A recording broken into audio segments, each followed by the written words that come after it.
in 5, 4, 3, 2. Good night, everyone, and get ready because it's time for the late chip at the video store.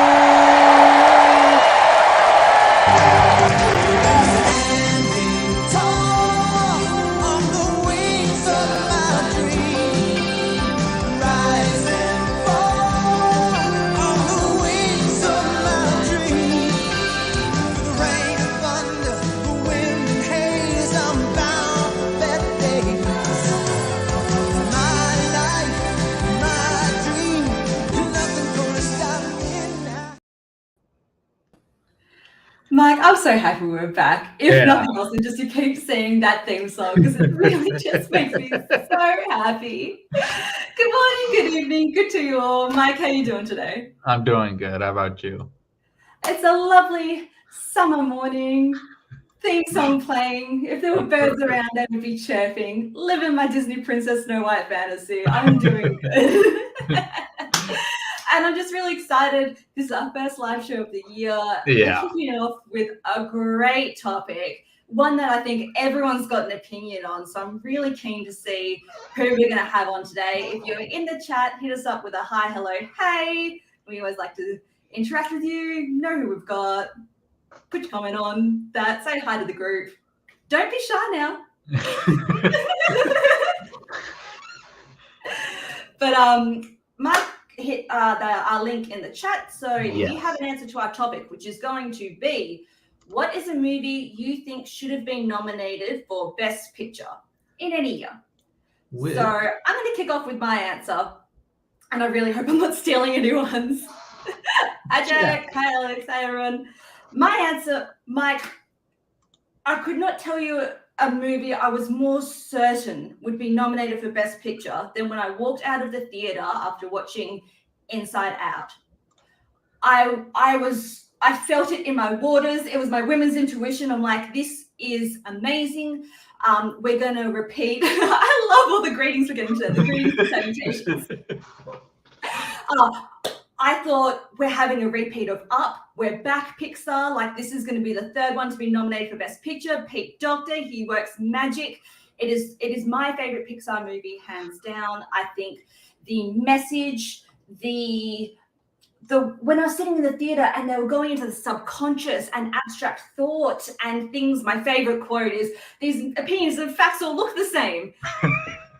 I just really thought it had the heart, thanks, Joseph. I know it's nominated for Best Screenplay as well, so I thought the screenplay was there for sure. I really thought, and having 10 nominations, it couldn't get one, but when I know that was one of the most stacked years in Oscars, so that's movies of 2015, so for the 2016 Oscars, so that's things like Spotlight was just going to sweep everything. Room. I was happy to see Brooklyn be nominated because I think that is an amazing movie. So it was The Big Short. Like, I get it, but it hurt me so much that I dared not even hope for Coco 2 years later to be nominated, which I still think also should have been nominated. So Inside Out is just the one that's like, it broke me a little. I really, really thought, it had the tears, like it had all the things that made Up be nominated for a Best Picture. It had it. So I just really thought it was coming. Mike, is this one you would have maybe nominated for Best Picture? I don't think I would have nominated for Best Picture because of the stacked year, but I do love the movie so much. I do. Okay. I'm loving seeing all the love for Inside Out this morning. This is making my morning. This is great. We already have guests at the counter, which I just love to see. Mike, can you please bring someone in? We got Jake. Surprise! Yeah, I did not think I would be first, but yeah. So close year-wise is what I was thinking. You sort of went with movie you saw at the time that you thought should have been nominated. I'm sort of going retrospectively because I didn't see this movie until a few years later. But stop humping me, dog. Yeah,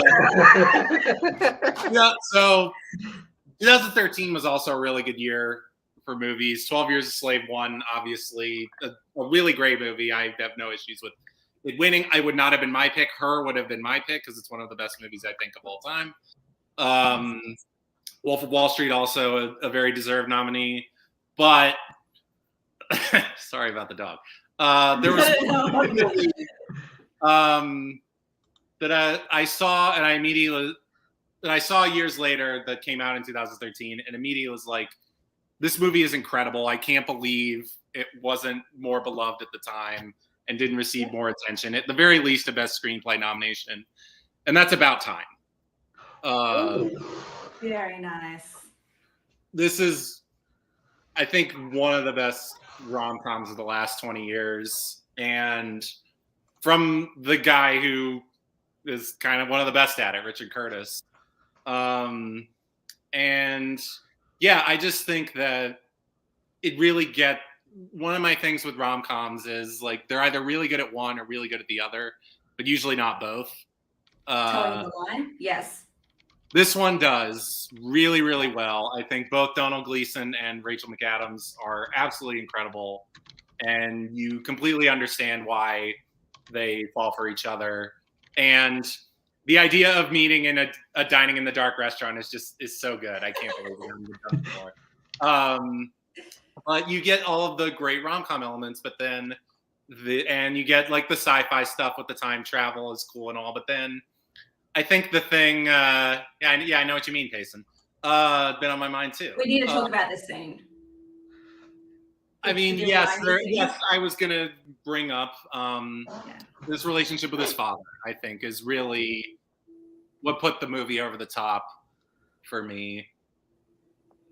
And it's like you kind of even like you start kind of getting emotional even thinking about it because it's just it is really moving. And Bill Nighy is just so great as well as Tim's father. And I just think that the way it combines all of these different genres is just so ingenious. And I think it's Richard Curtis's best work, at least that I've seen. I haven't seen Four Weddings and a Funeral, so couldn't tell you. But of what I've seen, this is his best work. Certainly, he doesn't have a lot as a director, but like I think I would love to see him direct more if it's like About Time, because he hasn't directed a movie since.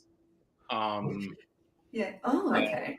Yeah, I think, and compared with some of the other movies that were nominated that year, like Philomena and Dallas Buyers Club, and especially American Hustle, I did not care for. I just think I could have found a space for this. Absolutely could have just thrown American Hustle out and put this in, and I don't think anybody would have complained, because there's nobody I know who does not really like this movie. And that's hard to say about most Best Picture nominees. I also do really like that pick. Warrior is a fantastic sport, one of the best sports movies of the century. Jake, I love this choice. Like, there's something about the British rom-coms, and Four Weddings and a Funeral hits it as well, that really, as you said, does that romance and the comedy, but then knows how to touch you with the drama to make you care about these characters and why they're going through it all. So I think this definitely is like that really nice little Venn diagram, perfect meets in the middle of it all. So Mike, what do you think about this one? Oh yeah, I think it's a perfect pick for this. I love also the father and son relationship so much in this movie, and how it progresses as the movie goes on. And it's very emotional. It gets me every time I watch it. It's a great pick. Yeah, I'm pretty sure I called my dad afterwards and just like to tell him I love him. Yeah. It's one of those. It is. I'm fairly certain I did do that. I can't remember for sure, but it's one of those like you kind of have to if you have a good relationship with your father. Like, thankfully I do. So I just think it's really wonderful, and I can't wait to rewatch it. I'm excited because I have to real soon.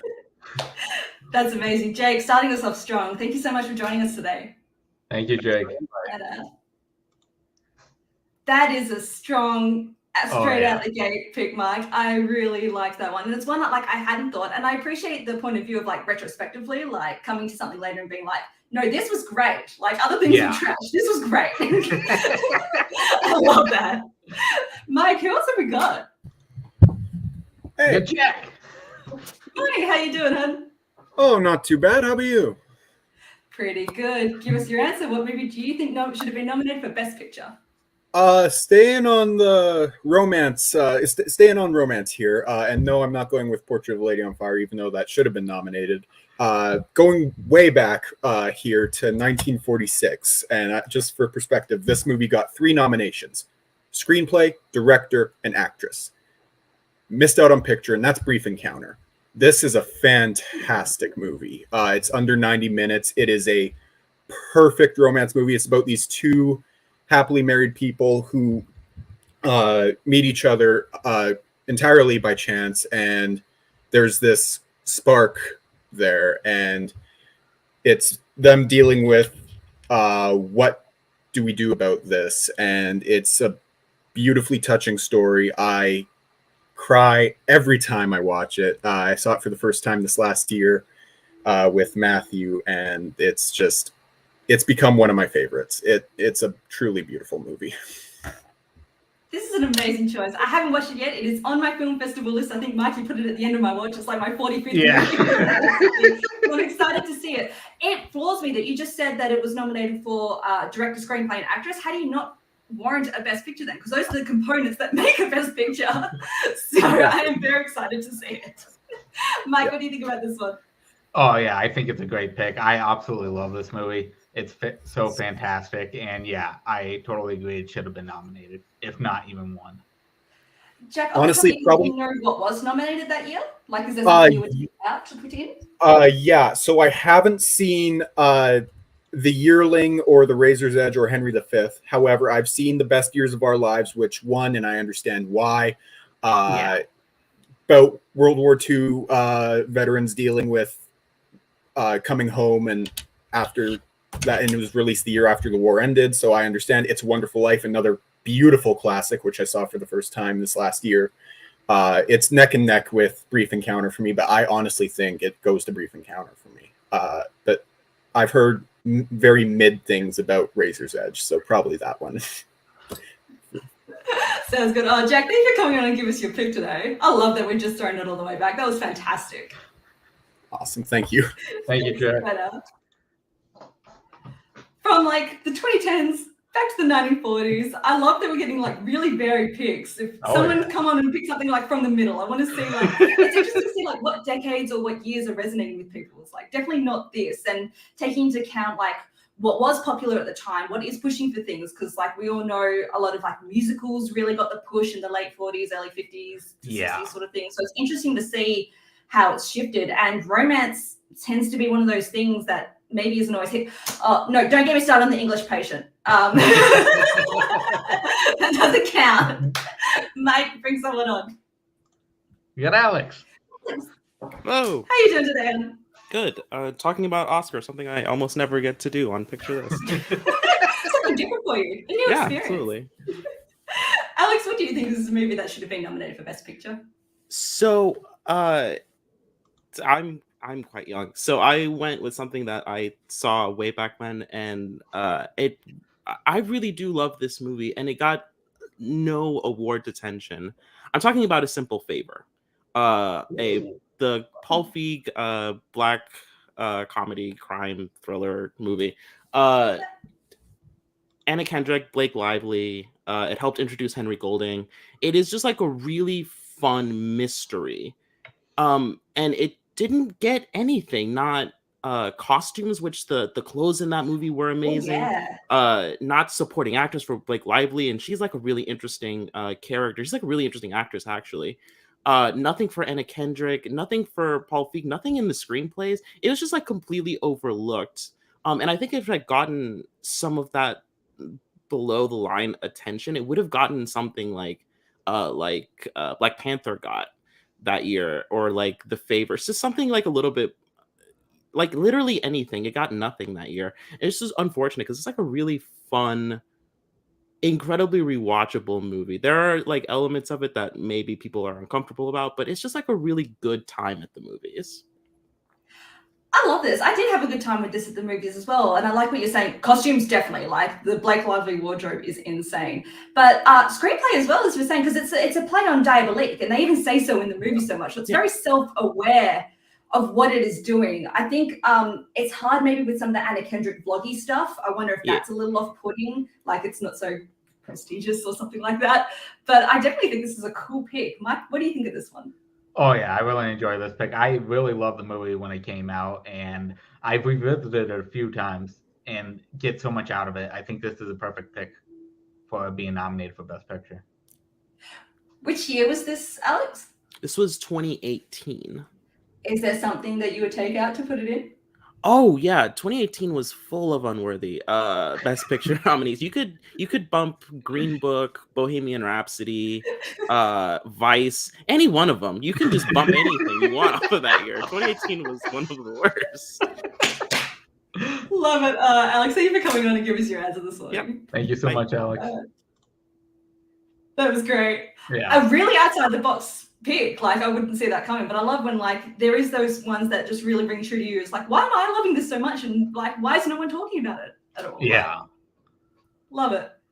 Mike, bring someone on, please. We got Brandon. You never know when you're going to be on. You got to be ready. I know. You caught me off guard. Brandon, how you doing this morning? I'm doing well. I'm doing well. Excited to finally be on the show. That's amazing. What is your answer to what movie do you think should have been nominated for Best Picture at the Oscars? So we've had the 1940s. I'm taking it back farther to 1938.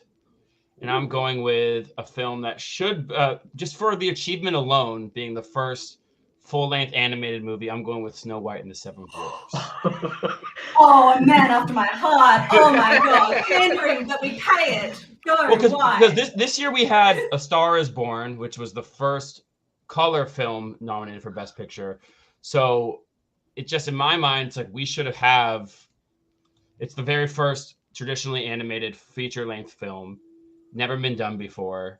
And it got, 2 years later, it got a honorary, it got a statue with 7 little ones. The 7 little ones, yeah. Yep. Which is cool, but again, it deserves to be up. The animation deserves to be up there with, you know, live action films. And it wasn't until Beauty and the Beast in 1991 was there another film nominated. So it just shows that, like, at the time it was such an achievement, but it wasn't thought of at the same level. And we've gotten there now, but in my mind, in hindsight, it should have been nominated all along. I love this because obviously, like, famously, this was called Disney's Folly for the longest time. Like, the amount of money and time and effort that the studio pumped in, people thought it was going to flop so hard. Like, the concept is flawed. So to see it be so successful, and even then to go on for things like Pinocchio or Dumbo or Bambi, think of those how you will. You got to still, as you said, like, respect the achievement of what it was at the time. So Snow White especially, I do love that we did get that recognition. But even Disney films were still getting nominated for Best Song, scores, sound, things like that. So why not take it further to actually appreciate the art and the effort of what's going into it? Because this is the time where it's like 4 years to make a movie. They'll bring in the models, the deers, to do the voice work, everything. So I love this pick. Mike, what do you think about this one? Yeah, you know, I the first thing you brought up about it being at the first feature-length animated film, I think 100% right there deserves wholeheartedly. Never been done before. Nominated for sure. Like, I think it's a fun movie for sure. I go back and rewatch it. I always have a good time with it. Yeah, I think it's a great pick for this. Is there something from that year that you would take out to replace it, or just anything? Bump anything at this point to put it on? I haven't heard of any of these movies besides The Star is Born. Let's go with 100 Men and a Girl, which sounds like a porn parody of 101 Dalmatians or something. Get the fuck out. So let's get rid of that, whatever that is. Oh, yeah, man, I have no idea. In old Chicago, I have no idea. People probably screaming at me because some of these might be good, but like Captain Courageous, I don't know what that is. So let's get it out of there. Make way for Snow White. Yeah, absolutely. Brandon, that's amazing. Thank you so much for coming on today. Thanks for having me. Thank you, Brandon. Bye. A second animated choice, which makes me very happy, but probably a more deserving one. So I love that. If you haven't already yet, make sure you're joining us in the chat. We're getting great chat today. Thank you to everyone who's contributing. And hit us up on the link if you are backstage or if you've never been on. Please give us join on and join in the conversation. Like, very excited. Mike, who have we got? We got the man that's not in the car this time. Yo, what's up? I have finally found Picture. My mom is going to be so like, why have we seen Payson in his car today? I think she thought you might have lived in it for a time. Kelly's mom, I promise I have a house. This is my actual house, I promise. And I was wondering, you're backstage and I can see, and I'm like, what is different? And then Mike said, I'm like, that's what's different. Payson, it's just a pleasure to have you on, no matter where you're streaming from, darling. Thank you so much. What movie do you think should have been nominated? There are so many that I was thinking about choosing today, just some ones that I love, like some of my favorite movies of all time, whether it's Magnolia or Eternal Sunshine, are some of the ones I thought, but I'm going to go to 1994, which is an incredible year for films. I've seen 4 of the 5 nominees that year, and as stacked as, because you have Pulp Fiction, Shawshank, Forrest Gump, Quiz Show, and 4 Weddings and Funeral, which I unfortunately haven't seen. As much as I really like to love all 4 of those, my favorite movie of 1994 is my favorite movie about movies in general, and that is Tim Burton's Ed Wood. Oh, yeah. Fantastic. This is legit. When I think about this movie, it's one of those movies that just makes me happy, because Ed Wood is notoriously known for being one of the worst directors of all time. But I think the reason why this movie works is because Tim Burton genuinely loves Ed Wood and the creative spirit he has. He never takes any pot shots at the person. You're always just seeing, like, even though he fails throughout the movie, and you see, like, kind of through your own eyes, like, maybe these movies aren't up to quality.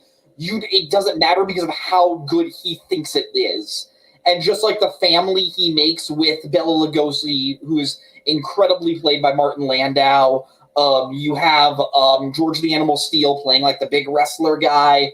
You have the woman that, like, Elvira took a lot of her inspiration from. You have Bill Murray as Bunny. You have so many, like, just this family that Ed brings up of just like these misfits that he is able to, like, make a home of because, essentially just because, wow, I lost my train of thought. Just because he gives them a reason to work and to be artists and to show their vision, and that is why I love this movie so much. I don't want to talk about the person that much. You can leave it out. I think Johnny Depp is perfect as Ed Wood. And just my favorite thing about the character is just, like, you sense he doesn't have any form of, like, anxiety or self-doubt. Like, he wants to do what he wants to do. And if you're willing to support him, he loves it. If not, well, he'll just go somewhere else. And the final scene of this movie, I think, perfectly encapsulates him, where it's after the premiere of Plan 9 from Outer Space. And he gets down with his girlfriend, who at that point, who is played by Patricia Arquette, and he just says, "Marry me, let's go to Vegas." And she says, "But it's raining right now." And he says, "It's only a 5-hour drive. It'll probably stop by the time we get there. In fact, it'll probably stop by the time we get to our car." And that is one of the most perfect, like, character and capturing lines I think I've ever heard. I love this movie to pieces. It's one of my favorites of all time. Oh, that was just so incredibly well put. Martin Landau won for Best Supporting. He did, yes. True. So it's got the Oscar recognition sort of thing. Like, it was there. It was in the zeitgeist. It was being talked about. So it definitely could have had that push to be so. But I think, is it something about Tim Burton? Is it the quirkiness? Like, what do you think held it back from being nominated? It definitely could be that. It could totally be the fact that, like, with... Sorry. Not to derail your train of thought. Yes. Like, I think it could just be the fact that it is about someone who was so notorious for being bad in the film industry. Maybe Hollywood wasn't quite ready to embrace that with like the big prize. I think if it was 10 nominees, because back in the 90s, of course, it was 5, I think it probably gets in. But I think with, especially 94 being such a strong year, I think that's what kind of kept it out a little. Because I was going to ask, like, what do you think should be taken out? But we can all really agree that is a strong year. I think it's a very, very strong year. I think this is a really, really good movie. I think it gets a little bit too much crap, but if I were to take out one of the 4 that I have seen, I would personally take out the winner, Forrest Gump. I think Forrest Gump is really, really good, but compared to, in my opinion, Shawshank, Pulp Fiction, and Quiz Show, and Ed Wood, I don't think it quite compares. Couldn't absolutely agree. Mike, what do you think? Yeah, I absolutely love this pick. It's such a beautiful film, and I just love everything with Bela Lugosi. It's so Martin Landau is so fucking great in that, and Johnny Depp fucking kills it as Edward. I absolutely love this movie. Perfect pick. I would definitely have put this up for a nomination for Best Picture. Payson, thank you for coming on and to bring us your pick today. That was great. Thank you, Kelly. Thank you, Mike. Thank you, Payson. Mike, we've still got people at the counter. Yeah. Bring in our next guest, please. Yeah, Joseph. Hey, Joseph. Hi. Can you guys How hear you doing me? today, Joseph? Can you guys hear me? Yes. I can hear you. Can you hear me? Okay, that's good. All right. We're good. I am doing really good right now. Yes, doing really well. Very good. I'm available on a Friday. Yes. It is the rare Joseph sighting. I think you only popped up on like one episode I wasn't on. I said to Mike, like, I was very offended. Yeah. Joseph, what movie do you think should have been nominated for Best Picture? So there were a couple of ways that I was thinking about how do I go about this. And one way that, or at least the thought process that I ended up going with was what winners, because what winners do I not like, do I think should have been replaced with or stole undeservedly attention from other better movies? Because last year I finished my Best Picture watch after over a decade of watching them, being on and off because of various movies that I didn't want to watch. I eventually made it through all of them. Did you save the English Patient to the end like I just did? No, the English Patient. The English Patient was like the English Patient I watched back in 2018. It was like in the middle of my journey, but yeah. One movie that was near the end that is a chore to get through, in my opinion anyway, was Out of Africa. 1985's winner, Out of Africa. Mm-hmm. And there are a few 1985 movies that I think should have been absolutely better movies to win Best Picture, but I'll just stick to one for now. The movie is called Ron, which is an Akira Kurosawa directed movie. It's a movie that is based off of King Lear, the Shakespeare play King Lear, and it centers around a king played by Japanese actor Tatsuya Nakadai, who, the more movies I see with this actor, the more I'm becoming a big fan of him. I really wish he has more of a... I wish he had more attention like Toshiro Mifune, but regardless, this movie, Ron, is a very visually impressive movie. The costumes in it are gorgeous. It won Best Costuming, actually. The colors that Kurosawa uses for this movie are very beautiful. But in this movie, the king, played by Tetsuya Nakadai, he ends up trying to have his 3 sons share their inheritance for the kingdom as he's aging. The king is aging, so he's trying to have settle his inheritance for his sons. But there are conflicts that ensue between the sons and other lords in the land, and it eventually escalates into an all-out war. And the one battle, there's one particular battle scene that is very haunting. It is very sudden how it happens, but the bleak images of the waste of life that people suffer whenever they wage wars are just very stark, very hard to forget. And then the ending is very bleak, but it is very powerful. And it's not a slog like Out of Africa is. So I just figured that if the Academy Awards wanted to award a 2.5 hour plus long movie Best Picture, why not something more interesting and engaging like Ron? It's even more gorgeous than Out of Africa, if you ask me. And also, shout out to Akira Kurosawa getting his one Best Director nomination for this movie. Who did he lose to? Of course, the guy who did Out of Africa, Sidney Pollack. And I actually do like Sidney Pollack. It's just I do like Tootsie and 3 Days of the Condor and Absence of Malice, but to win for this movie, it's like really, Ron it would be my pick for this question. I love this movie. I love this pick. I liked Out of Africa when I saw it from my watch through, but maybe it's like the time, the place. Like it was just an easy enough movie for me to sit down and get immersed in the story. But Mike, this is one you saved to the end of your Best Picture watch. True. Like, maybe this was one of your later ones. Out of Africa was one of the. I agree with Payson, by the way. Yes, the Out of Africa. With Out of Africa, it was one of the later movies that I watched. Maybe I was just a little too harsh. Like I know people have managed to see it. They obviously got more things out of it than I did. But yeah, even with that, I just think Ron has a lot more to offer than that. Yes. Well, you've just absolutely sold me with like the King Lear aspect, because I'm just starting my Akira Kurosawa deep dive. So to see him take on that story really intrigues me, because the bones or the premise of that story is so adaptable. So I would really like to see that take. The bleakness is, woof, okay, I'll prepare myself, but it sounds But great. it's gorgeous. It's gorgeous to watch. I'm excited. Mike, what do you think of this pick? Do you know, I this has been on my blind list for a long time, and I actually have it on my watch list to get it done this year. So I'm definitely going to put this to the front of the list, because I've been really wanting to check this one out.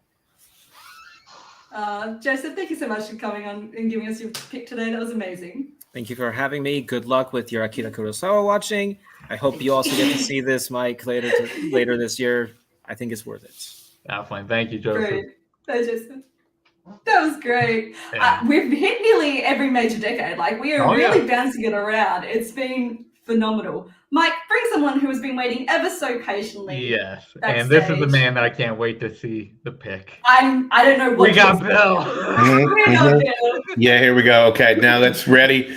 I have 8 Skinamax films that should have won Best Picture, and you're going to hear about them. I'm Could you ready. imagine if I was like that? Bill, thank you so much for coming on. Tell us, what movie do you think should have been nominated?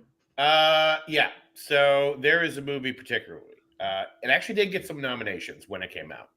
And it got nominated for Best Director and Best Original Screenplay. So the fact that this didn't get Best Picture is a crime against humanity, and that is 1991's Boys in the Hood. Oh, shit. The fact that didn't get Best Picture blows my mind. I saw that when I was a kid. I remember there was like a whole big controversy that movie coming out, because it was starting like shootings at screenings. So there was just like a buzz around this film. And so I get a hold of it when I'm a kid and I watch it, and I'd seen nothing like that before. Probably nothing like that since. It really does a fantastic job of capturing like inner city life and just what is going on. It is a perfect snapshot of that time and place. This movie also launched several career. Yeah, right there. Yes. Youngest and the first Black nominee to get it. Because of this movie, you have the careers of Lawrence Fishburne started getting better work after this. Oh, yeah. Ice Cube started his entire career. All of a sudden, Cuba Gooding Jr. is getting work. Morris Chestnut launches his career, not to mention Angela Bassett and Regina King. All of these people stacked cast because of this movie. And it is just a well-done film. It is just visceral. It is at times funny, but there's just times that are just so hard to watch, and it is uncompromising in the way that it ends. And just, it's hard to kind of explain. I'm also not the best articulator when it comes to things I like, funny enough.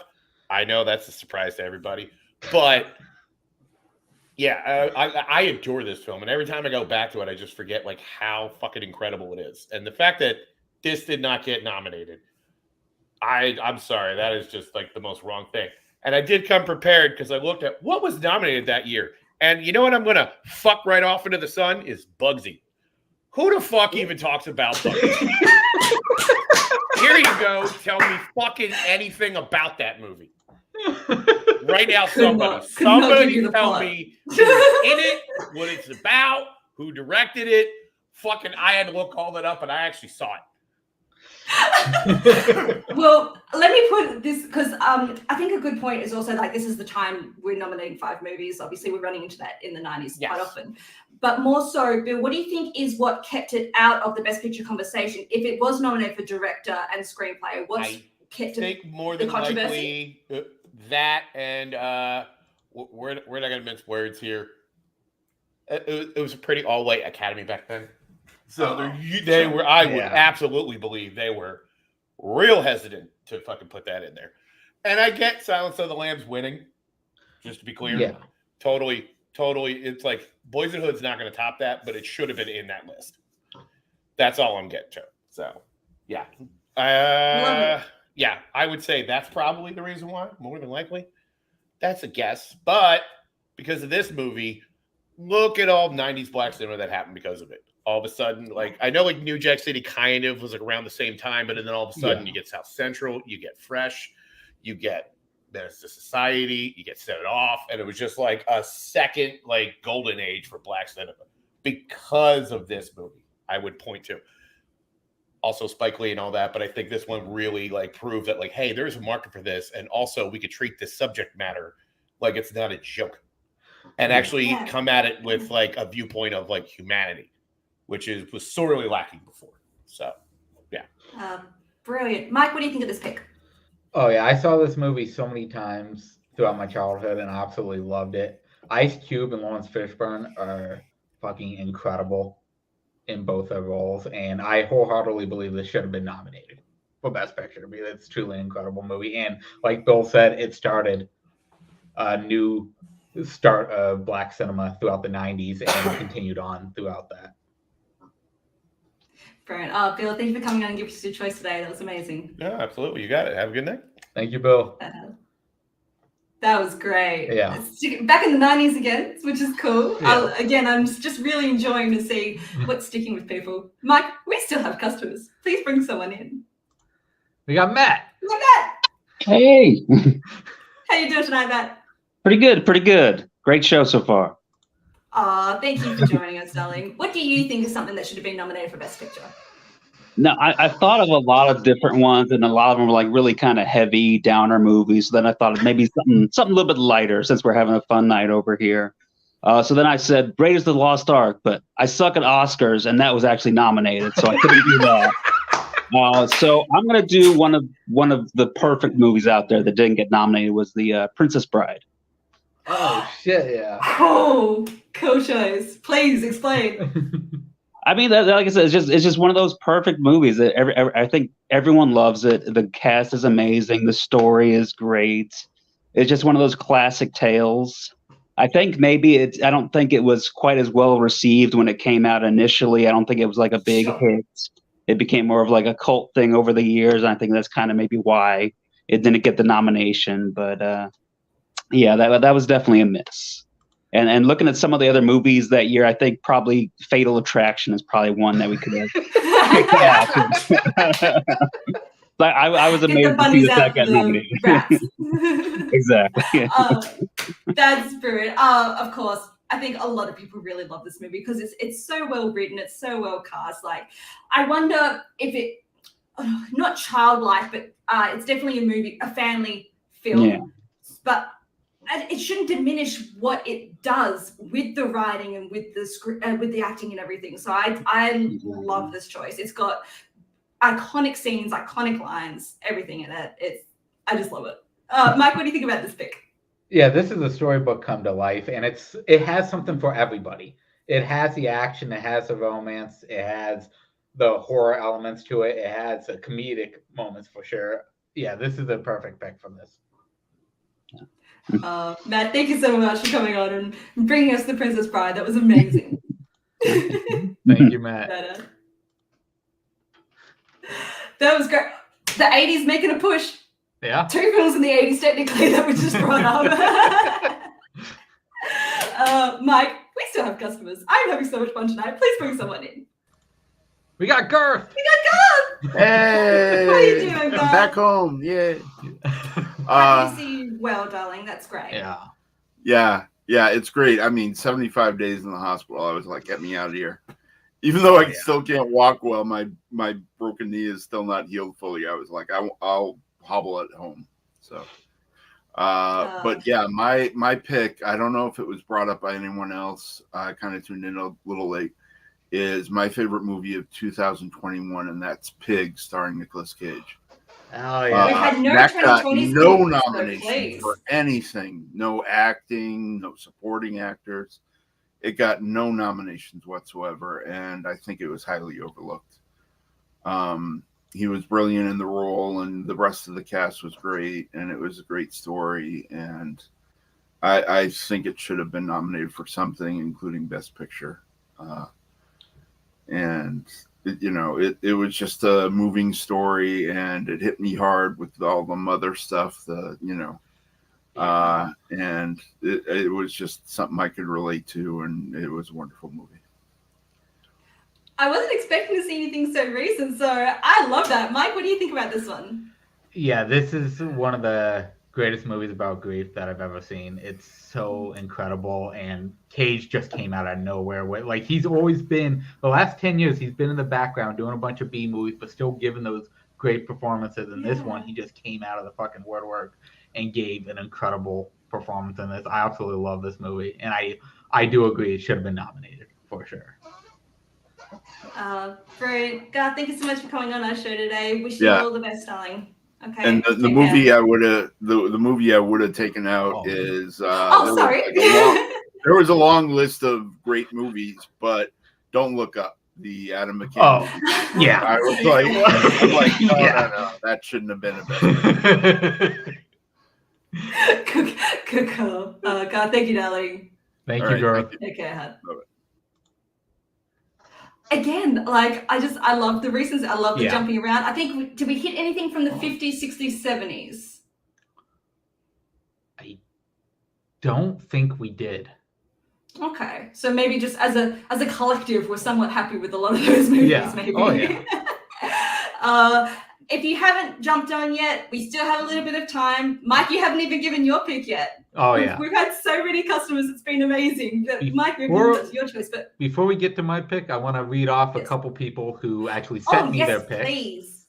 We have Jake, who sent a paragraph here. So let me go through. He goes, "Hey, Mike and Kelly. Sorry I can't be on late shift today. I thought I'd at least submit an answer since it is Oscar related, and I obviously love talking about the Academy Awards. As far as a movie that should have been nominated for Best Picture, I am still shocked that The Truman Show wasn't nominated, considering how influential and resonating the film is, how it predicted the rise of reality television, and how its lingering effect is still felt today.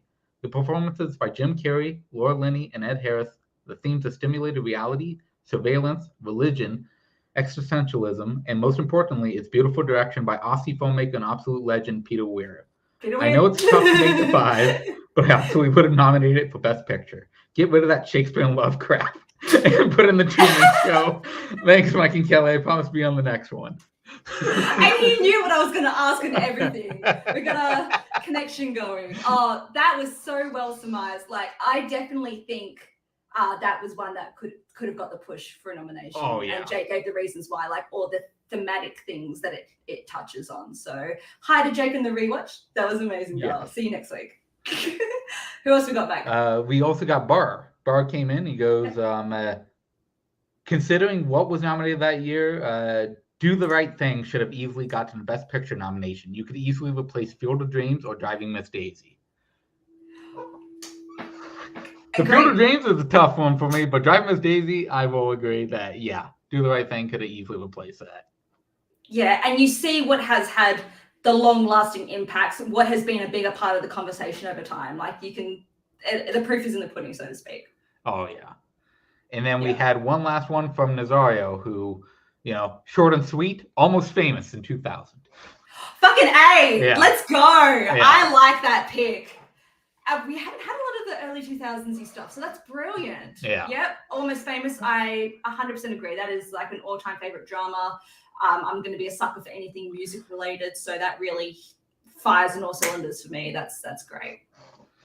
Mike, your choice, please. All right, so I decided to pick one that's actually up on my wall that surprisingly was nominated for some, but not for Best Picture. Back to the Future. Fucking thing should have been nominated and probably should have fucking won because it's one of the greatest movies of all time, and the lasting impact is insane.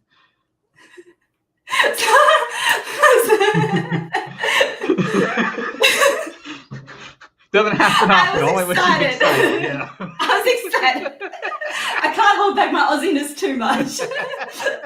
Please, Mike, tell us why Back to the Future. Oh, it's just the screenplay, the cast, just everything about it is truly amazing. It changed sci-fi forever, like especially going back in time traveling movies. Everything changed after Back to the Future came out, and it's talked about in every format now, be it music, TV, anything. It's referenced everywhere. It's incredible, and the performances in general are amazing. Michael J. Fox and Christopher Lloyd are incredible together. The screenplay is pretty much perfect, and I know I think it was nominated for visual effects, and I believe it could have been screenplay as well, but I'm not 100% on that. But 100% should have got Best Picture. What's the Michael J. Fox quote like? You weren't ready for this, but your kids are gonna love it. Yes. Too apt. Like just too true. So I think that's a cool choice. Do you know what was nominated around that time? Oh, they brought it up earlier. Out of Africa. Oh, that's right. 100% take that out of there for Back to the Future. 100%. Joseph just brought it up. Perfect. Good stuff. This was an amazing topic. Before we head out, we just briefly. Oh, we do have somebody that jumped in here. I don't know who it is, but let's find out. Hello. You're not used to this weird ass picture. There's no avatar. Oh, there isn't? Okay, I can see me drinking Coke in a hospital on my screen, so hi. We just took a random punt, and I couldn't be more happy with the results. Darling, how are you going? I am good. I heard you didn't have any 70s picks. I wanted to throw a weird one out there. Ooh, yes, please. So, 1976 is one of like the best Oscar classes ever. I will say, the ones I won't be taking out, Rocky, All the President's Men, Network, and Taxi Driver. Like, those four make a class. And then who the fuck cares about Woody Guthrie's Bound for Glory biopic? No one gives a shit. So, in my opinion, I think one of the most iconic horror films of all time should have gotten some representation, and that's Carrie. I love this. Good choice. I have weirdly drawn myself to Brian De Palma as a director, and I think that's just that being like my introduction, and slowly realizing of just like everything he creates is so interesting. I love Stephen King as a writer. I think that what he does in creating that character of like fully like weirdly understanding womanhood for like a random 30-year-old dude on coke 24/7 in 1976. But it's brilliant. I think it's one of the most like fully realized coming of age films, which truly understands like how fucked up it is to be a kid, and like the trauma you go through in like middle school, high school as you're growing up, and also just how shitty like parents can be, how everything is just sort of beating down on her, and none of it feels like it's overwrought or it's manipulating you. It just works, and it culminates in like one of the greatest finales to any horror film ever. Oh yeah. Oh, I love this pick, and to slot it in and round out that 5, I think would have been perfect. Because as you said, there's so many great themes. Like when I watched it, I didn't know what to expect because horror is maybe not my biggest genre. But when I'm sitting there, I'm like, oh my god, this is like it's got Mean Girls vibes because it's like that high school setting and what it is to be bitchy to one another. And there's menstruation. I'm like, what the fuck am I into? But I love it. Like I just wasn't expecting to see it on screen, especially for like a 76 film. So I love this choice. And as you said, like that finale scene alone cements it. Love it. Mike, what do you think about this one? Yeah, it's one of the greatest horror films of all time, and that ending just sticks with you forever. There are so many moments in here that are noteworthy and still are brought up today. And yeah. It's a fantastic pick.